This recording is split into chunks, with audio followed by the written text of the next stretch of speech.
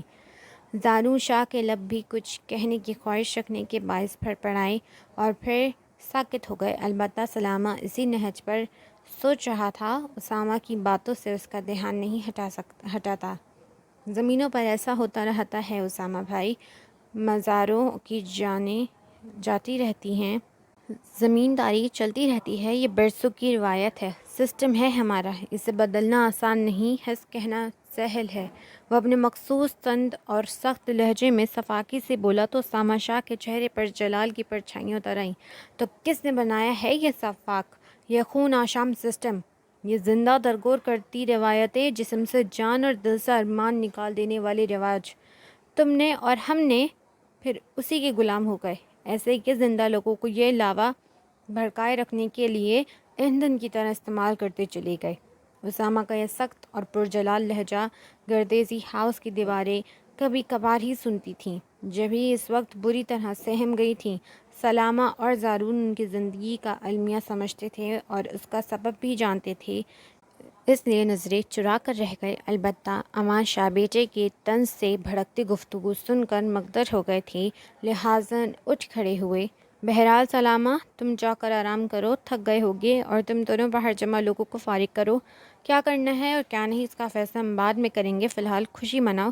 شام کو دعوت کا اہتمام ہو جانا چاہیے۔ گرم گرم کافی کے مگ تھامے جس وقت وہ لانچ میں داخل ہوئی، آبی نے دوبارہ کافکا کہانیاں اٹھا کر پڑھنی شروع کر دیں۔ پلیز آبی، ڈاکٹر نے منع کیا ہے ریڈنگ کرنے کے لیے، مگر آپ بھی کبھی بھی بالکل بچوں جیسی ضدیں کرنے لگتی ہیں۔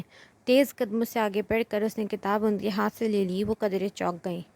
بوڑھے بھی بچے ہوتے ہیں بیٹا، اور پھر ضدیں کرنے کا بھی اپنا مزہ ہے۔ دیکھیے، اگر آپ نے ڈاکٹر کی ہدایت پر عمل نہ کیا تو آپریشن زیادہ پیچیدہ ہو جائے گا۔ پھر آپ ہی نے بھی ہدایت کی ہے کہ آپ کی کڑی نگرانی کی جائے۔ تم دونوں بہنیں مل کر ہمیشہ میرے خلاف سازش کرتی ہو۔ اب یہ آپریشن کی بلا ناحق میرے سر منڈ دیا ہے۔ یہ بات نہیں آبی۔ ان کی بات پر وہ ایک دم سنجیدہ ہو گئی، چہرے کی مسکراہٹ مدھم ہو کر تعصب میں ڈل گئی۔ آپ کی بینائی کے لیے آپریشن بہت ضروری ہے۔ دنیا بہت خوبصورت ہے، آپ نے ہی کہا تھا نا آبی؟ تو پھر اسے دیکھنے کے لیے بینائی کا ہونا کتنا ضروری ہے؟ اندازہ ہے نا آپ کو؟ یوں بھی دنیا میں سب سے زیادہ خوبصورت تو آپ کی بیٹی یعنی ماں بدولت مہذیب یزدائی ہے، بھلا اسے دیکھے بغیر چین آ سکے گا آپ کو؟ ماحول میں یہ ایک دم کشیدگی اور سنجیدگی محسوس کرتے ہوئے وہ قصداً ہنسی تو آبی بھی مسکرا دیے۔ ہاں بھائی، یہ بات تو 100% درست ہے، میری دونوں بیٹیاں لاریب اور مہذیب ہی تو میری دو آنکھیں ہیں، بھلا ان کے بغیر میں کیسے رہ سکتا ہوں؟ اس کا سر شفقت سے تھپک کر انہوں نے کہا تو وہ مسکرا دی۔ صبح ہی صبح ناظم بھائی کا فون آ گیا تھا۔ آبی سے بھی بات ہوئی، اور قبل اس کے کہ وہ ان سے آبی کی رپورٹس کے بارے میں کچھ پوچھتیں، آبی لانچ میں چلے آئے۔ لیجیے آبی، آپ ہی ہیں لائن پر؟ وہ نے ریسیور تھما کر ایکسٹینشن اٹھا لائی۔ حسب سابق آبی کو پروفیشنل ڈاکٹر بنی ہدایتیں اور نصیحتیں کر گزری تھیں۔ آبی اور اس کے ناظم بھائی سے خوب بنتی تھی۔ جب ہی 10-15 منٹ بے ساختہ قسم کی گفتگو میں گزر گئے، اس کا تو اور بھی لڑنے جھگڑنے کا ارادہ تھا، ساتھ ہی بھانجوں سے بھی ہائے ہلو کرنی تھی، مگر آبی نے بل کو خیال کر کے فون بند کر دیا۔ لاریب آبی اور ناظم بھائی دونوں ہی اسپیشلسٹ تھے، کینیڈا میں عرصہ دراز سے مقیم تھے۔ ممی کے انتقال کے بعد وہ اور آبی بھی گزشتہ 4 سال سے وہیں تھے کہ اچانک آبی کی نظر کمزور ہونے لگی۔ شروع میں تو سب نے ہی عمر کا تقاضا سمجھ کر نظر انداز کر دیا، جب مستقل درد اور دھندلاہٹ کی شکار پڑ گئے تو ناظم بھائی نے باقاعدہ چیک اپ کیا، جس کے نتیجے میں یہ مرض تشخیص ہوا۔ ان کی آنکھوں کے عدسے دھیرے دھیرے سکڑنے لگے تھے، جس کی وجہ سے بعض بینائی کم ہوتی جا رہی تھی۔ 1-1.5 سال تک لینس سے بھی ٹریٹمنٹ ہوتا رہا، مگر بالاخص نوبت آپریشن کی آ گئی۔ آبی جانتے تھے کہ آپریشن میں کامیابی کے محض 20% امکانات ہیں، گویا ان تینوں نے یہ بات ان سے چھپانے کی کوشش کی تھی، مگر انہوں نے اگلواہی لی۔ پاکستان میں ان کی کئی زمینیں تھیں جو کہ شہر آنے کے بعد انہوں نے تقریباً بلا ہی دی تھیں۔ دراصل ان کا تعلق جس زمیندار گھرانے سے تھا، وہاں تعلیم کا رواج کافی کم تھا، محض لڑکوں کو ضروری تعلیم دلائی جاتی۔ اپنے خاندان میں وہ واحد شخص تھے جس نے BA کی ڈگری حاصل کی اور پھر کراچی آ کر MBA کی طرف راغب ہو گئے۔ پڑھنے کے بعد اپنے پیسے سے بزنس کیا اور شہر میں ہی سکونت اختیار کر لی۔ گاؤں میں ان کی ایک بہن تھی جو کہ دوسری والدہ سے تھیں، لہٰذا چند سالوں بعد ان سے رابطہ بھی ختم ہو گیا۔ وقت کا پہیہ آگے کی طرف چلتا رہا۔ اپنی شریک حیات اور 2 بچیوں کی سنگت میں وہ سچ مچ سب کچھ بھلائے بیٹھے، حتیٰ کہ اپنا گاؤں بھی جو اب قبضے کی صورت اختیار کر گیا تھا۔ ہاں، البتہ ان کی بہن نور جہاں ہر سال عید و بقرعید کے مواقع پر اپنے بھائی کے لیے تحائف اور فصل میں حصے بھجوانا نہیں بھولتی تھیں، جس کو مظہر یزدانی صاحب محبت اور شکر کے ساتھ قبول کر لیتے تھے۔ ہر مرتبہ یہی فیصلہ کرتے کہ اس بار چھٹیوں میں گاؤں جائیں گے، مگر ہمیشہ ہی کوئی نہ کوئی رکاوٹ آ جاتی۔ کبھی لاریب اور کبھی مہذیب کا دل شمالی علاقے جانے کو مچلتا تو کبھی پنڈی میں مقیم ننیال کے دور کے رشتہ داروں کی طرف سے کوئی پرخلوص پیغام آ جایا کرتا۔ بیگم اظہر کو کہ مظہر صاحب کی ہر بات مانتی تھیں، مگر فطری طور پر ان پڑھ سسرالیوں کے لیے ان کے دل میں کوئی جگہ نہیں تھی۔ غالباً اسی وجہ سے بچیوں کو شروع میں انہوں نے یہ بتایا تک ضروری نہیں سمجھا کہ ان کی بھری پری تدیال بھی ہے، جہاں کے لوگ بغیر دیکھے ہی ان کے نزدیک انتہا درجے کی وحشی اور اجٹ تھے۔ غالباً ان کا یہ امیج مظہر صاحب کی ان باتوں کی وجہ سے بنا تھا جس میں وہ وہاں کی تعلیمی پسماندگی، جاہلانہ رسومات اور عورتوں کی دوسرے درجے کی حیثیت کی کئی بار تذکرہ کر چکے تھے۔ رہی صحیح کثر شہر کے دوسرے لوگوں کی زبانی گاؤں دیہاتوں کے بدترین حالات کا ذکر سن کر پوری ہو گئی۔ جب لاریب اور مہذیب سمجھدار ہوئیں تو اور انہیں نے رشتہ داروں کے متعلق سوال کیے کہ ان کی نوساری دوستیں چھٹیوں میں دادی کے گھر جاتی ہیں، ہمارا ددیال کہاں ہے، تو انہوں نے سنی سنائی باتیں مرچ مسالہ لگا کر انہیں بتا دیں۔ لاریب چونکہ ماں سے قریب تھی اور کم و بیش ان کی ہی طرح سوچنے کی عادت تھی، لہٰذا اس نے فوراً ناک سگیڑ کر اندیکھے رشتہ داروں کو ساتھ سلام کر ٹالے۔ مگر مہذیب کا دل اکثر چاہتا تھا کہ گاؤں جائے۔ وہاں کی ہریالی اور خوبصورت رسومات کا اس نے بہت شہرہ سن رکھا تھا۔ اس کی کئی کلاس فیلوز مختلف علاقوں کی رہنے والی تھیں، گرمیوں کی چھٹیوں میں وہاں جایا کرتیں۔ ان کی لائی ہوئی تصاویر نے گاؤں اور قصبوں کا جو رومانوی اور ساحرانہ نقشہ ان کی آنکھوں میں کھینچا تھا، وہ ممی کی زہر افشانی سے دھندلا نہ ہو سکا۔ تاہم اس نے ان کی خفگی کے پیش نظر اس موضوع پر بات کرنی چھوڑ دی۔ البتہ ابھی کے پاس بیٹھ کر وہ وہاں کے کئی قصے سنتی اور ابھی سے اس کے لالچ محسوس کر کے تلخ حقائق چھپاتے ہوئے ایک حسین اور سحر انگیز خطے کا نقشہ کھینچ دیتی۔ کبھی کبھی ممی سے چھپ کر وہ آبی سے ضد بھی کرتی کہ اسے گاؤں لے کر چلیں، مگر وہ قصداً ٹال جاتے۔ اپنی شریک حیات کی ناپسندیدگی کا انہیں علم تھا، اس لیے اسے بھی لاریب کے ساتھ لاہور وغیرہ بھیج دیتے، مگر اب عمر کی نقدی ختم ہوتی محسوس ہو رہی تھی۔ لاکھ بیٹوں کے سامنے وہ بزلہ سنجی اور بے فکری کا مظاہرہ کرتے۔ انہیں احساس تھا کہ زندگی کو آج نہیں تو کل ختم ہو جانا ہے، چنانچہ اپنی جڑیں انہیں اپنی جانب بلانے لگی تھیں۔ اپنا وطن، اپنا آبائی گھر، وہ گاؤں، وہ ماحول جس سے فرار حاصل کر کے انہوں نے ترقی کی منازل بڑی کامیابی سے طے کی تھیں، اب یادوں کی زنجیریں بن کر انہیں اپنی طرف کھینچ رہی تھیں۔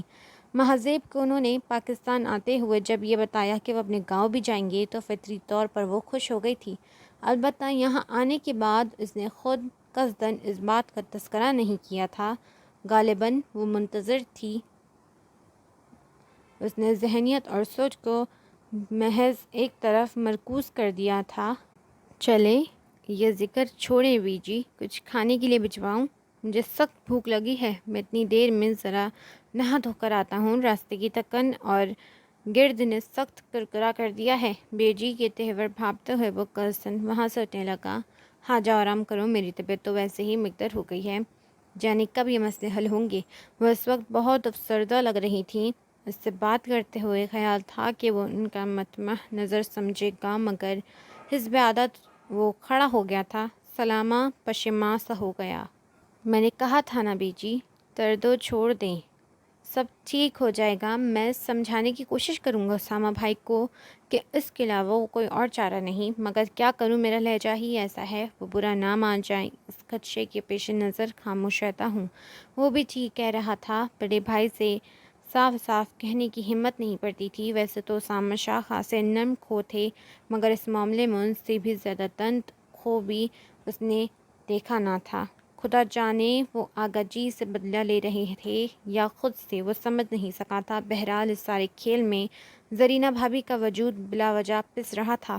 ہاں بیٹا، کہتے تو تم بھی ٹھیک ہو، ایک تو زرینہ بھی کم عقل ہے، ذرا سمجھدار اور پڑھی لکھی ہوتی تو معاملے کو سمجھنے کی کوشش کرتی۔ وہ آہ بھرتے ہوئے بولی، خیر بیجی، یہ تعلیم یافتہ لڑکیاں تو بالکل ہی کوری ہوتی ہیں ایسے معاملات میں، انہیں تو صرف مردوں پر حکومت کرنے کا شوق ہوتا ہے۔ تعلیم کا ضم انہیں مردوں کو نیچا دکھانے کے جنون میں تو مبتلا کر سکتا ہے، گھر بنانے کے شوق میں نہیں۔ مردوں کے شانہ بشانہ چلنے کے لیے پڑھی لکھی لڑکیاں کس قدر گر چکی ہیں آپ کو کیا پتہ۔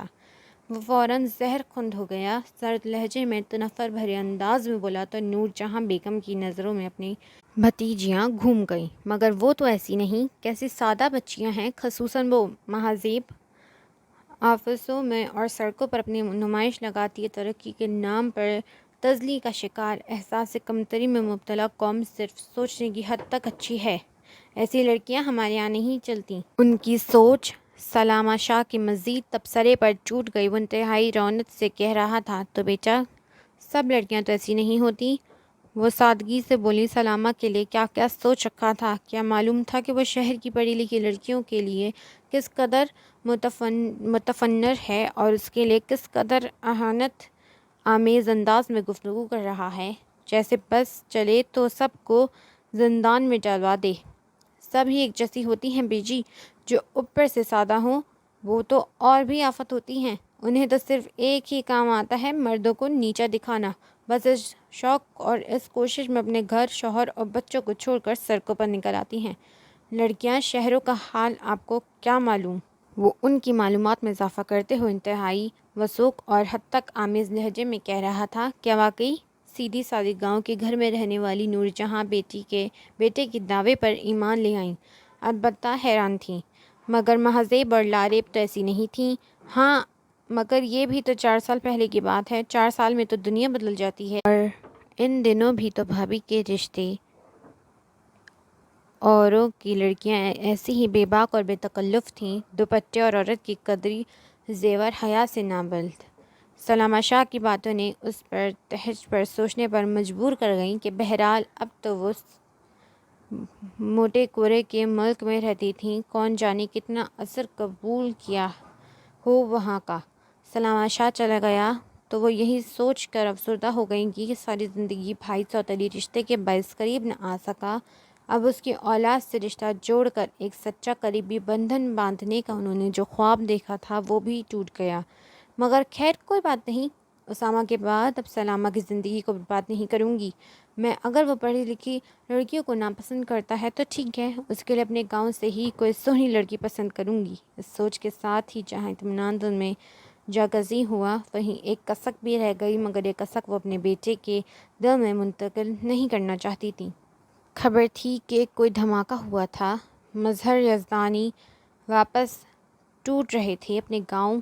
امان شاہ گردیزی کے پاس ہی یزدانی منزل کی چابیاں تھیں، جنہیں لینے کے لیے مظہر صاحب کا مینیجر آیا تھا۔ نور جہاں بیگم خوشی سے پھولے نہیں سما رہی تھیں، پورے 4 سال بعد ملنے کی سبیل نکلی تھی۔ بیگم مظہر کے انتقال پر ہی آخری بار وہ کراچی گئی تھیں، پھر مظہر صاحب کینیڈا چلے گئے تو پیچھے صرف یادیں وہ رہ گئیں۔ کب آ رہے ہیں مظہر؟ آپ کو کیسے اطلاع ملی؟ امان شاہ گردیزی کی اطلاع دیتے ہی وہ بڑے بےتابی سے بولی تھی۔ امان شاہ مسکرا دیے، اگلے ہفتے آ رہے ہیں۔ آج کل تو وہ کراچی میں مقیم ہیں، کچھ دنوں گاؤں بھی آنا چاہتے ہیں، ان کا مینیجر بتا رہا تھا۔ ویسے آج فون بھی آنا تھا ان کا، غالباً شام تک کریں گے۔ شکر ہے رب کا، میری تو آنکھیں ترس گئی ہیں انہیں دیکھنے کے لیے۔ چھوٹی اماں اور بابا کی یادیں تو ان کے دم سے ہی آباد ہیں۔ کیا رونقیں تھیں بابا کے ہوتے ہوئے، اور پھر دھیرے دھیرے سب ہی بکھر گیا۔ جانے کیوں سوتیلے رشتے محبتوں کے ناک بن جاتے ہیں، ڈس جاتے ہیں جی کے ارمانوں کو۔ نور جہاں بیگم کی آنکھیں ماضی کے کھنڈروں میں جانے کی تلاش کرتے کرتے بھیگ گئیں۔ چلو نیک بخت، یہ بھی بہت ہے کہ مالک نے بچڑ کر بھی ملا دیا۔ تمہارا بھائی سال بعد آ رہا ہے اور تم آنسو بہا کر بدچگنی کر رہی ہو۔ امان صاحب نے دلداری سے کہا، لہجے میں رعب دار تسلی تھی۔ نور جہاں بیگم پلو سے آنکھیں صاف کرنے لگیں۔ یہ تو خوشی کے آنسو ہیں شاہ جی، آپ کو کیا معلوم؟ بہرحال اتنا تو بتائیں کہ کیا مظہر اکیلے آ رہے ہیں یا بچیاں بھی ساتھ ہیں؟ یہ تو مجھے ٹھیک سے نہیں پتہ، مگر شاید ایک بچی آ رہی ہے۔ وہ خود لائم تھے، لہٰذا انہیں مطمئن نہ کر سکے۔ کمال ہے، سالوں بعد لوٹ رہے ہیں، وہ بھی اکیلے۔ ارے کہیں وہ مہذب کو بھی تو بیاہ نہیں دیا؟ وہ کسی خدشے کے تحت بولیں۔ تماشا کی بہویں سکڑ گئیں۔ بس تمہارے بھائی سے سدا مجھے یہی اختلاف رہا، خود باغی تو تھا ہی، اپنی بیٹیاں بھی غیروں میں بیاہ دیں۔ ارے ہمارے خاندان سے باہر نہیں جاتی لڑکیاں اور زمینیں۔ گرجدار لہجے میں امان شاہ نے اپنی مخصوص سوچ کا اظہار کیا تو نورجہاں بیگم جاذبہ ہو گئیں۔ تم سے کہا بھی تھا کہ آخری لڑکی کے لیے سوال ڈالو، مگر اس وقت بھابھی بیگم کا انتقال ہوا تھا شاہ جی۔ مجھے اچھا نہیں لگا یہ سب کہنا، اور پھر وہ چلے گئے بغیر بتائے۔ وہ یوں دبے دبے لہجے میں بولیں جیسے شرمسار ہوں۔ تو بعد میں خط بھی لکھوا دیتا تھا یا فون کروا دیتی، مگر تمہیں خود دلچسپی نہیں ہے۔ پتہ نہیں تم دونوں بھائی بہنوں کی روایتیں توڑنے کا اس قدر شوق کیوں ہے؟ غصیلے تیوروں سے انہیں دیکھتے وہ گہرے طنز سے کہہ گئے تھے۔ نورجہاں بیگم اپنی جگہ چور سی بن کر بیٹھ رہ گئیں۔ گاؤں جانے سے پہلے وہ اپنے لیے کپڑے خریدنے کا ارادہ رکھتی تھی، اس لیے جو ہی موسم کچھ بہتر ہوا وہ شاپنگ کے لیے نکل کھڑی تھی۔ آپ بھی دوپہر میں سونے کے عادی تھے، لہٰذا مطمئنان سے اکیلی چلی آئی۔ ایک دو بوتیک چھاننے کے بعد اسے کچھ اچھے ڈیزائنز کے شلوار سوٹ پسند آ گئے۔ آبی کے کہنے کے مطابق اس نے بڑے دوپٹوں والے سوٹوں کو ترجیح دی تھی۔ 8-10 جوڑے خریدنے کے بعد اسے جوتوں کا خیال آیا تو جھٹ کھوسوں کی دکان میں گھس گئی۔ اس وقت بازار خاصا خاموش اور سنسان ہو رہا تھا۔ دوپہر کے بعد بھیڑ کم تھی، مگر چونکہ اسے شاپنگ کرتے کرتے شام ڈھلنے کا علم نہ ہو سکا، لہٰذا جس وقت وہ اپنی شرٹ ڈھونڈتی باہر ردی پھنتی نکلی، یہ دیکھ کر جان نکل گئی کہ اس کی کار کے ارد گرد گاڑیوں کا انبار لگ چکا ہے اور پچھلی بڑی سی لینڈ کروزر راستے رکے کھڑی ہے۔ او گاڈ، شام کے 6 بج چکے ہیں اور یہ محترم ڈرائیور صاحب بلڈوزر کھڑا کر کے کہاں چلے گئے ہیں؟ اب میں گاڑی کیسے بیک کروں گی؟ پریشانی کی حالت میں دیکھتی وہ بامشکل اپنی کار تک پہنچی اور ساری شاپنگ پچھلی سیٹ پر ڈال کر سامنے کھڑے 1-2 لوگوں سے کہا۔ کسی کو معلوم نہ تھا۔ بالآخر 10 منٹ کے انتظار کے بعد گاڑی صاف کرنے والے بچے سے اس نے پوچھا، جی ایک کار والے صاحب تو اس طرف گئے ہیں، کتنی دیر ہوئی؟ گھنٹہ بھر تو ہو گیا ہے، بس آتے ہی ہوں گے، بچے نے سر ہلا کر جواب دیا۔ تمہیں کیسے معلوم کہ آتے ہی ہوں گے؟ اس لیے جی کہ وہ اکثر آتے ہیں اور زیادہ دیر نہیں رکتے۔ بچہ بڑا مطمئن تھا، وہ جلا کر رہ گئی، اب سوا انتظار کے کوئی چارہ نہ تھا۔ کار میں بیٹھ کر میوزک لگانے کے باوجود وہ بالکل انجوائے نہیں کر رہی تھی۔ یقیناً آبی اس کے لیے پریشان ہو رہے ہوں گے۔ اس خیال کے ساتھ ہی اس کے غصے کا گراف بڑھنے لگا۔ عجیب عجیب لوگ ہیں یہاں کے، اتنی بڑی گاڑیاں افورڈ کرتے ہیں مگر ٹریفک کے اصولوں سے ناواقف ہیں۔ پارکنگ کا یہ کون سا طریقہ ہے؟ بڑبڑاتے ہوئے اس نے گھڑی پر نظر ڈالی، 7 بجنے کو تھے۔ تنگ آ کر وہ دوبارہ باہر نکلی، اس بچے کو بلا کر گاڑی کے مالک کے بارے میں سوال جواب کر رہی تھی۔ ایک دم بچے نے ایک طرف دیکھ کر نعرہ مار دیا، وہ آ گئے صاحب! سلامہ شاہ کے چیخنے پر متوجہ ہوا تو وہ بھاگ نکلا۔ اوہو، تو آپ ہیں اس بلڈوزر کے مالک، 4 وہیل ڈرائیور! مگر اتنا معلوم نہیں ہے کہ کسی کی کار کے پیچھے اس طرح کا پارک کرنا غلط ہے؟ میں یہاں گھنٹے بھر سے انتظار کر رہی ہوں اور آپ اب تشریف لا رہے ہیں۔ غصہ اور جھنجھلاہٹ میں اس کا لہجہ حد درجے تنزیہ ہو گیا تھا۔ سلامہ نے اپنے مخصوص انداز میں لمبے لمبے دھک پھرتا اپنی لینڈ کروزر تک پہنچا تو مہذب کا ضبط جواب دے گیا۔ آبی کی فکر اور بڑھتے ہوئے اندھیرے نے اسے جھلسا کر رکھ دیا تھا۔ حملہ خاصے غیر متوقع تھا۔ سلامہ نے قدرے چونک کر خشمگین نظروں سے مخاطب کی طرف دیکھا۔ میرون لانگ پل اوور اور بلیک جینز پر بلیک شال لیے وہ جو کوئی بھی تھی اس وقت سخت تیوروں سے اس کی طرف دیکھ رہی تھی۔ سلامہ کو اپنی غلطی کا احساس تو تھا، مگر جاتے ہوئے وہ کچھ جلدی میں تھا۔ مطلب کیا مسئلہ ہے بی بی آپ کے ساتھ؟ جواب میں اکھڑا اور خشک لہجہ بیزاری کا مظاہرہ کرتی لائٹ براؤن آنکھیں مہذب کے چہرے پر تھیں۔ اس کے حلیے اور انداز گفتگو نے سلامہ کا موڈ آف کر دیا تھا۔ مطلب یہ ہے کہ مسٹر، آپ نے پیسے سے کار تو خرید لی ہے، مگر پارکنگ لاز کے بارے میں شاید معلومات حاصل کرنے کی کوشش نہیں کی۔ اب یہ اپنی عمارت کی نمائش کرتی گاڑی ہٹائیے، مجھے جانا ہے۔ اس کے تجاہل عارفانہ پر وہ جی جان سے سلگ گئی اور بیزاری سے گویا ہوئی۔ دیکھو بی بی، مجھے اس قسم کے لہجے سننے کی عادت نہیں ہے۔ گاڑی میں نے صرف خریدی ہی نہیں ہے بلکہ اسے چلانے کے لیے لائسنس بھی ہے میرے پاس۔ ڈرائیونگ اور پارکنگ لاز بھی میں جانتا ہوں۔ اس وقت میں جلدی میں تھا، رہ گئی نمائش کی بات تو اپنی نمائش سے بہتر ہے کہ پنتا گاڑی کی نمائش کر لی۔ زہر خند لہجے میں اور آنکھ بھری نظروں سے اسے سر تپیر گھورتے ہوئے وہ جس طنز سے بولا تھا، اس کے لہجے کی کاٹ اور نظروں کی تپش مہذیب کا رواں رواں جھنسا گئی، مگر اس سے پہلے کہ وہ اپنے غصے کو کنٹرول کر کے اسے کوئی کھولتا ہوا جواب دیتی، وہ تیزی سے اپنی گاڑی بڑھا لے گیا۔ فضول شخص، انتہائی فضول! اس کا بس نہیں چلا تھا کہ ایسے رقیق الزام پر اسے شاخ کا سر توڑ دیتی۔ اس کا غرور سے تنا وجود ایک دم مہر سے بدتر لگا تھا اسے۔ غصے اور طیش سے ابلتی جس وقت وہ گھر پہنچی، سارا موڈ کارت ہو چکا تھا۔ آبی اسے گیٹ پر ہی منتظر مل گئے تھی۔ وہ پوری طرح نادم ہو گئے اس کے بنا بتائے جانے اور یوں تاخیر سے لوٹنے پر۔ آبی حد درجہ تشویش زدہ تھی۔ اس نے معذرت کے ساتھ ہی سارا قصہ نے البتہ سلامہ کا ریمارک حذف کروایا تو انہوں نے سکون کا سانس لیا۔ وہ سمجھے تھے کہ شاید وہ کسی مصیبت میں پھنس گئی ہے۔ بیمار ذہنیت کے لوگ! بھلا اس ڈریسنگ میں نمائش کہاں ہو رہی تھی؟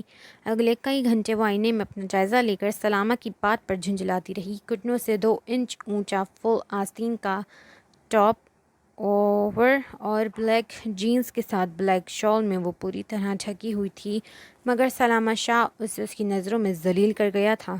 وہ خود کو دیکھ دیکھ کر جب تھک گئی تو اسے ہی بیمار ذہنیت کا سرٹیفکیٹ دے کر خود کو اس الزام سے بری الزامہ کر دیا۔ ایسے لوگوں کی یہی بات سب سے بری ہوتی ہے، دوسروں میں عیب تلاش کرتے ہیں محض اپنی کمزوریاں چھپانے کے لیے۔ خود تو جیسے بڑے گریسفل تھے حضرت۔ گرے کلف شدہ شلوار سوٹ پر سیاہ مردانہ چادر اسٹائل سے لیے ہاتھ میں موبائل فون تھامے ہوئے سلامہ شاہ گردیزی کی وجیح پرسنالٹی اس نے قصداً نظر انداز کرتے ہوئے گویا خود کو تسلی دی اور ٹپس کھیلنے کے خیال سے آبی کے پاس چلی آئی، جو کہ اس وقت ٹی وی پر کوئی ڈاکیومنٹریز دیکھ رہے تھے۔ اس نے سر پیٹ لیا۔ اوف آبی، آپ بھی حد کرتے ہیں، سچ یہ ٹی وی تو میں لاک کر دوں گی کل سے۔ کتنی بار منع کیا ہے آپ کو؟ اس نے آگے بڑھ کر جھٹ سے ٹی وی آف کر دیا تھا۔ اوہو، تو میں کون سا دیکھ رہا تھا؟ میں نے تو صرف سننے کے لیے لگایا تھا ٹی وی۔ تم خود دیکھ لو، چشمہ کہاں ہے میرے پاس؟ کرتے کی جیب میں جلدی سے چشمہ چھپاتے ہوئے وہ بولے تو انہیں بے یقینی سے دیکھ کر رہ گئی۔ آج اتنے سالوں بعد اپنے گاؤں جاتے ہوئے آپ کیسا فیل کر رہے ہیں آبی؟ صبح سے کوئی تیسری بار وہ سوال کر رہی تھی۔ ان کی جیپ تقریباً گاؤں پہنچنے ہی والی تھی۔ مظہر یزدانی اسے اتنا ایکسائٹڈ دیکھ کر مسکراتی ہے۔ بہت اچھا لگ رہا ہے، بالکل ایسے جیسے میں ماں جی سے ملنے جا رہا ہوں۔ پتہ نہیں کیوں ایسا لگتا ہے جیسے وہ آج میری منتظر ہیں۔ سچائی بیان کرتے کرتے مظہر صاحب کی آنکھیں دھندلا گئیں۔ مہذیب چپ سی ہو گئی۔ کراچی واپسی پر اسے بھی ایسا ہی لگا تھا۔ اب سورج اس کے چہرے سے چھلکنے لگی تو مظہر صاحب نے موضوع ہی بدل دیا۔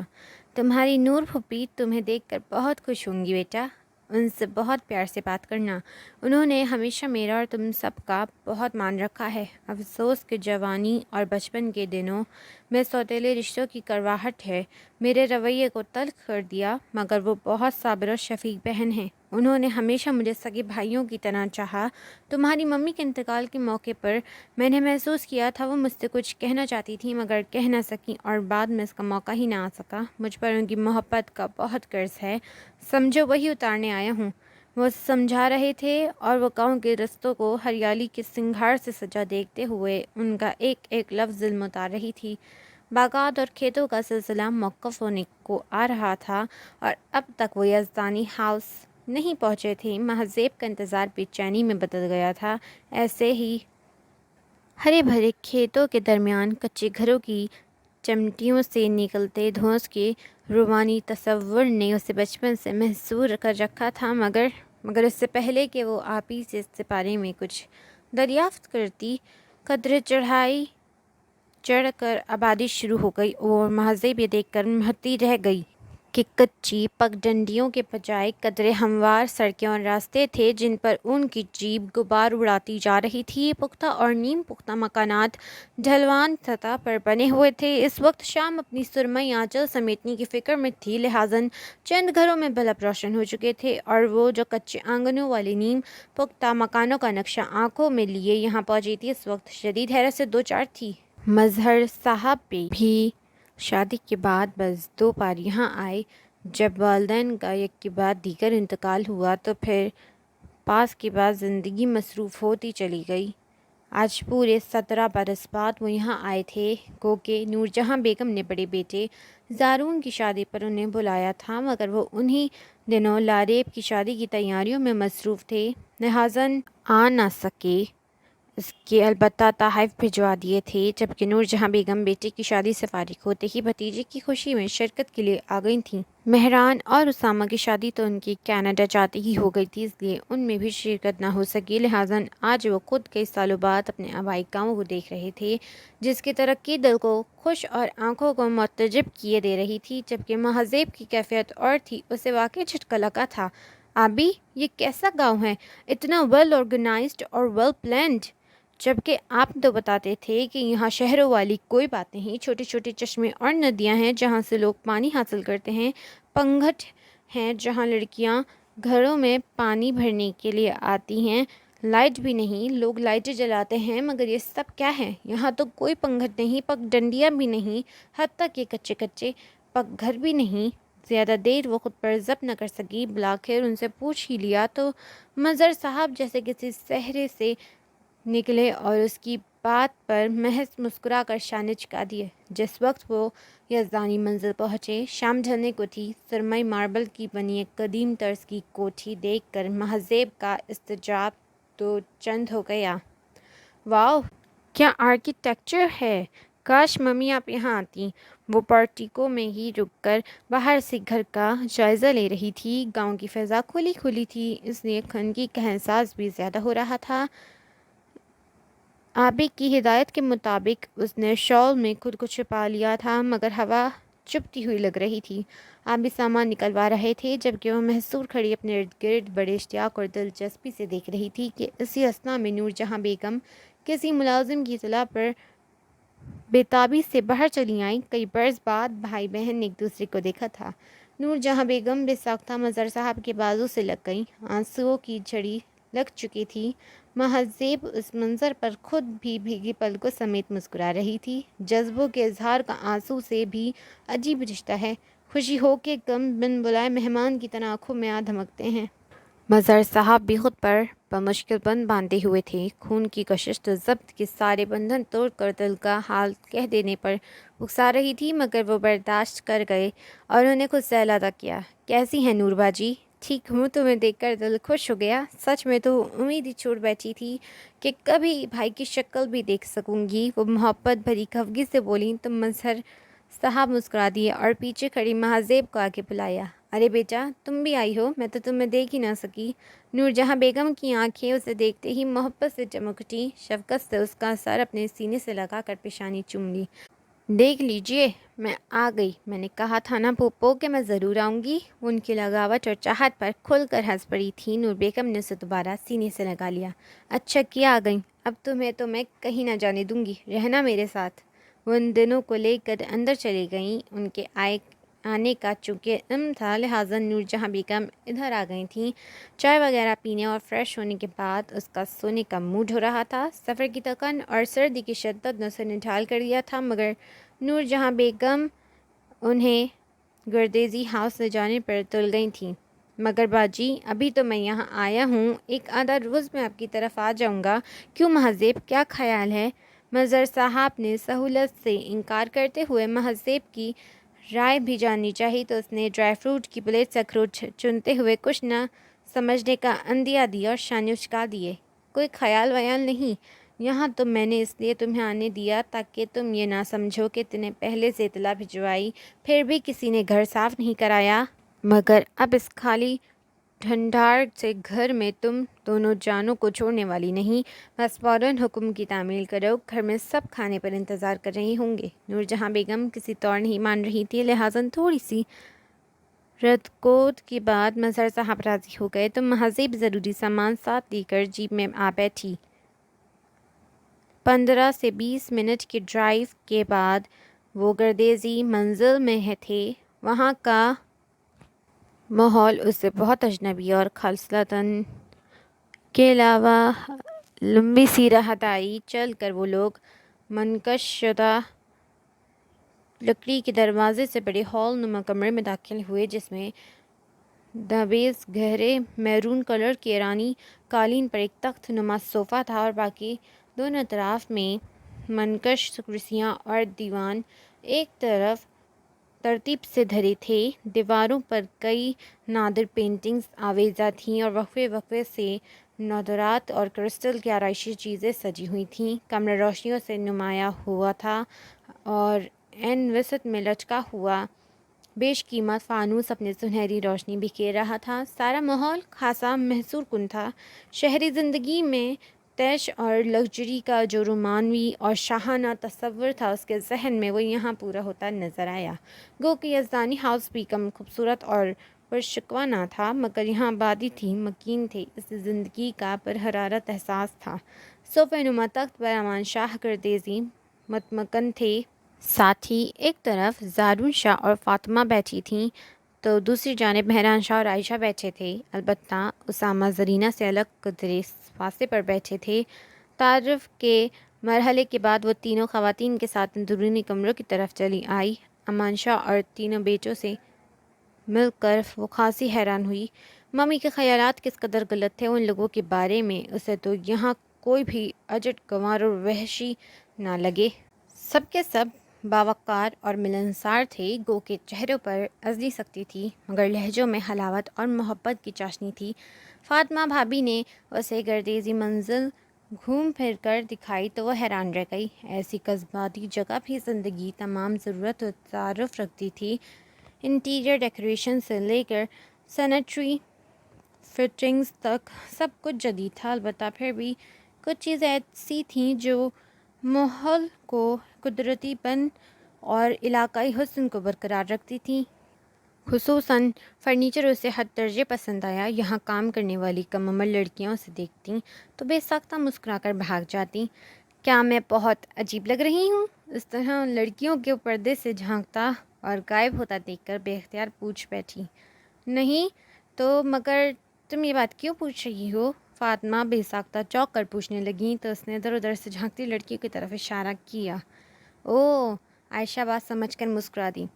اصل میں شہری لڑکی آج پہلی بار دیکھی ہے انہوں نے، وہ بھی تم جیسی۔ اس میں حیران ہو رہی ہیں، عائشہ نے وجہ بتائی۔ کیا مطلب میرے جیسی؟ مطلب یہ ہے کہ تمہاری طرح سادہ، نہ اکڑ نہ غرور۔ تم تو بہت اچھی ہو، ہم تو سمجھے تھے کہ تم بہت مغرور ہوگی، کسی سے بات نہ کرو گی بلکہ ناک پر رومال رکھ کر داخل ہوگی گاؤں میں، یا تو آؤ گی یا نہیں، یا پھر یہاں کے گرد مٹی سے گھبرا کر جلد لوٹ جاؤ گی۔ اس کی بات کا جواب کافی دیر تک خاموش بیٹھی زرینہ بھابی نے دیا تھا۔ اوہ! وہ اس کی تعریف پر سادگی سے ہنس پڑی۔ بھئی جہاں تک اکڑ کا سوال ہے تو ایسی تو کوئی خاص پرسنالٹی ہے نہیں کہ میں اکڑوں یا غرور کروں۔ دوسرے یہاں کی گرد مٹی سے مجھے اتنی ہی الرجی ہوتی ہے تو آپ بھی مجھے زبردستی یہاں نہیں لا سکتے تھے۔ مگر خیر تعریف کا شکریہ۔ تو پھر یہ بتاؤ کہ کب تک یہاں رہنے کا ارادہ ہے؟ زرینہ جو کہ اب تک خاموش بیٹھی تھیں، اس کے رخ کر مسکرانے پر بولیں۔ پتہ نہیں، یہ تو آبی پر منحصر کرتا ہے، ویسے 15 دن کا تو ارادہ ہے۔ یوں بھی شہر کے ہنگاموں سے دور یہاں کی خاموشی بہت اچھی لگی ہے مجھے۔ سچ ہے گاؤں میں بڑا سکون ہوتا ہے، وہ ایک جذبہ سرشاری سے کہہ رہی تھی۔ سکون تو قسمت سے ہوتا ہے مہذب بی بی، نہ شہر سے نہ گاؤں سے۔ تقدیر میں خوشی ہو تو کانٹے بھی راحت دے سکتے ہیں، نہ ہو تو پھول بھی چبھن۔ زرینہ جس لہجے اور جس افسردگی سے کہہ کر اٹھی تھی، مہذب بے اختیار حیرت سے اس کی طرف دیکھنے لگی، اور جب سوالیہ نظریں عائشہ اور فاطمہ کی طرف گئیں تو انہیں تو ان کا چہرہ نگاہ چرا لی۔ ارے ہاں چلو، میں تمہیں تمہارا کمرہ دکھاؤں اور اسے اپنے بیٹے سے بھی ملواؤں۔ فاطمہ بھابی نے اچانک ہی اسے مخاطب کیا تو وہ سر جھٹکتی مسکرا کر اٹھ کھڑی ہوئی۔ فاطمہ کا ایک بیٹا تھا جبکہ عائشہ کی 2 جڑواں بیٹیاں تھیں۔ اسے تینوں بچے ہی اچھے لگے، کمرہ بھی اس کا کشادہ تھا، اسے پسند آیا۔ چلو آرام کرو، میں کھانا لگنے پر تمہیں بلاؤں گی۔ ویسے اگر قہوے کا دل چاہے تو بتا دینا، میں بھجوا دیتی ہوں۔ جاتے جاتے عائشہ نے اس سے پوچھا تو اس نے نفی میں سر ہلا دیا۔ نو تھینکس، میں صرف کافی پیتی ہوں، وہ بھی رات کو کھانے کے بعد۔ فکر نہ کرو، وہ بھی مل جائے گی۔ کبھی کبھی سلامہ یار زارون بھائی شوق کر لیتے ہیں، میں بنوا دوں گی۔ ویسے تم سلامہ سے ملی ہو کبھی؟ اچانک ہی عائشہ کو یاد آیا تھا۔ نہیں، مگر نام سنا ہے، وہ غالباً آج بھی گھر پر نہیں تھے۔ ہاں، اصل میں اس کی کسی دوست کی شادی ہے، اچانک ہی پرسوں جانا پڑا اسے۔ وہ بھی تو کراچی ہی گیا ہے، ممکن ہے تمہاری طرف بھی گیا ہو۔ انہوں نے قیاس کیا۔ نہیں، ہمیں تو کوئی اطلاع نہیں ملی، ممکن ہے وہ مصروف ہو۔ اس نے خود ہی اظہر تراش دیا تو عائشہ سر ہلا کر دوپٹہ جماتی ہوئی باہر نکل گئیں۔ اسے اپنی آنکھوں پر یقین نہیں آ رہا تھا کہ سامنے موجود شخص ہی سلامہ ہے۔ کوئی بہت پرانی بات تو نہیں تھی کہ وہ یوں بیچ بازار میں اپنی بے عزتی کر جانے والے شخص کو شکل بھول جائے، بلکہ اگر اس بات کو کئی سال بھی گزر جاتے تو بھی اس کی یادداشت کے صفحے سے یہ چہرہ حفظ ہونے والا نہیں تھا۔ السلام علیکم، اس نے آہستگی سے کہا۔ نور جہاں بیگم نے سلامہ سے جس وقت اس کا تعارف کرایا وہ بمشکل اسے سلام کر سکی۔ بے اختیار نظریں چک گئی تھیں، وہ فطری طور پر اس کی طرف سے پہچان کر کسی طنزیہ سے جملے کا انتظار کر رہی تھی، مگر وہاں صرف سلام کا جواب تھا۔ ماما جی کدھر ہیں بیجی؟ میں ان سے ملنے کی خاطر تو جلدی واپس آیا ہوں۔ اسے صاف نظر انداز کرتے ہوئے اس کا رخ روشن اب نور جہاں بیگم کی طرف تھا، وہ بلبلا کر رہ گئی۔ سلامہ کی نظروں میں پہچان کی کوئی جھلک اور لمحائی شناسائی کا کوئی شبہ نہیں تھا۔ وہ تو تمہارے آقا جی کے ساتھ کسی سے ملنے گئے ہوئے ہیں، اتنے سالوں بعد لوٹ رہے ہیں، کئی لوگوں سے ملنا ملانا ہے، تم انتظار کرو، وہ شام تک آ جائیں گی۔ خیر ہے، میں چلتا ہوں، کچھ دیر آرام کر کے دلاور کی طرف جاؤں گا۔ ماما جی لوٹ آئیں تو اطلاع کر دیجیے گا۔ کڑکڑاتے سیاہ شلوار سوٹ میں ملبوس براؤن چادر شانے پر ڈالی وہ اسے ایک نظر دیکھ کر باہر نکلا تو اس کی گھنی مونچھوں تلے بھجے ہوئے ہونٹ دیکھ کر سمجھ گئی کہ اس طرف بھی ناپسندیدگی کی رمق موجود ہے۔ غالباً پہچان لیا ہے تو کیا ہوا، مجھے کون سی پرواہ ہے۔ شانے اچکاتے ہوئے وہ فاطمہ اور عائشہ کے پاس چلی آئی۔ دونوں اپنے اپنے بچوں کے دوپہر کا کھانا کھلانے کی جدوجہد میں لگی ہوئی تھی۔ گھر کا کام کرنے کے لیے تو لڑکیاں موجود تھیں، مگر اپنے بچوں کو دونوں پورا وقت دیتی تھیں۔ اس نے محسوس کیا آج بھی زرینہ ان دونوں کے درمیان موجود نہیں تھی۔ کہو، ملاقات ہو گئی سلامہ سے؟ اسے آتا دیکھ کر عائشہ نے موڑھے نما کرسی لا کر اس کے لیے رکھی اور سادگی سے سوال کیا تو اس نے سر ہلا دیا۔ کوئی بات ہوئی ہے؟ تم سے بھی سر سلام دعا؟ فاطمہ بھابھی نے مسکرا کر قدر معنی خیزی سے سوال کیا۔ وہ وضاحت طلب نظروں سے انہیں دیکھنے لگی، جس سے وہ خود ہی سمجھ گئیں کہ اس سے بھی بات نہیں کی سلامہ نے۔ تو گویا کوئی بات نہیں کی اس نے۔ کمال ہے، میں سمجھ رہی تھی کہ شہر میں پڑھنے کی وجہ سے وہ گاؤں کے لوگوں کو ان پڑھ اور اپنے سے کمتر سمجھتا ہے، جب ہی بات نہیں کرتا۔ مگر تم تو 16 جماعتیں پاس ہو، تمہیں بھی؟ فاطمہ استجاب سے کہتی اپنی بے اختیاری پہ نادم ہو کر رک گئیں تو وہ دھیرے سے ہنس پڑی۔ ہوتی ہے بعض لوگوں کی عادت، یوں بھی میں ہر کسی سے بے تکلف نہیں ہوتی، خاص طور پر اس قسم کی قلب زدہ لوگوں سے تو بالکل نہیں۔ سب کی تو اسے بہت محسوس ہوئی تھی، مگر انہیں احساس دلا کر وہ مزید شرمندہ نہیں کرانا چاہتی تھی، اس لیے ہستی میں بات بنا گئی۔ ویسے یہ زرینہ بھابھی کہاں ہوتی ہیں؟ کم نظر آتی ہیں، مجھے تو وہ بھی سلامہ شاہ کی طرح لگی، خاموش اور پراسرار سی۔ وہ قریب کھسک کر آزاری سے بولی تو ان دونوں بہنوں کے مسکراتے لب یکدم بھیج گئے۔ اس بار بھی وہ عجیب سا محسوس کر کے رہ گئی، اگر فاطمہ کا بیٹا کھانے کی پلیٹ گرا کر سب کی توجہ اپنی جانب مبذول نہ کر لیتا تو وہ ضرور سوال کرتی۔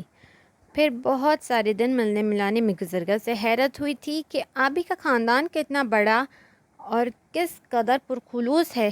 کئی لوگوں سے مل کر تو اس نے آبی کو باقاعدہ شاکی نظروں سے دیکھا تھا۔ یہاں فون کی سہولت موجود تھی، اس لیے لاریب آپی سے بھی بات ہوئی اور وہ حسب توقع تعریفوں کے پل باندھنے میں ایسی لگی کہ لاریب آپی کو بولنے کا موقع بھی نہ دیا۔ لگتا ہے کچھ زیادہ ہی دل لگ گیا ہے تمہارا وہاں، انہوں نے پوچھا۔ آف کورس آپی، بلیو می، یہاں اتنا مزہ آ رہا ہے کہ بتا نہیں سکتی۔ گو کہ سردی زیادہ لگتی ہے مجھے یہاں، مگر میں بہت انجوائے کر رہی ہوں۔ حیرت ہے، کینیڈا کی سردی ایک دفعہ بندہ برداشت کر لے تو پھر اسے کہیں کی ٹھنڈ اثر نہیں کرتی، مگر تمہیں تو خواہ مخواہ سردیوں کو سر پہ سوار کرنے کی عادت ہے۔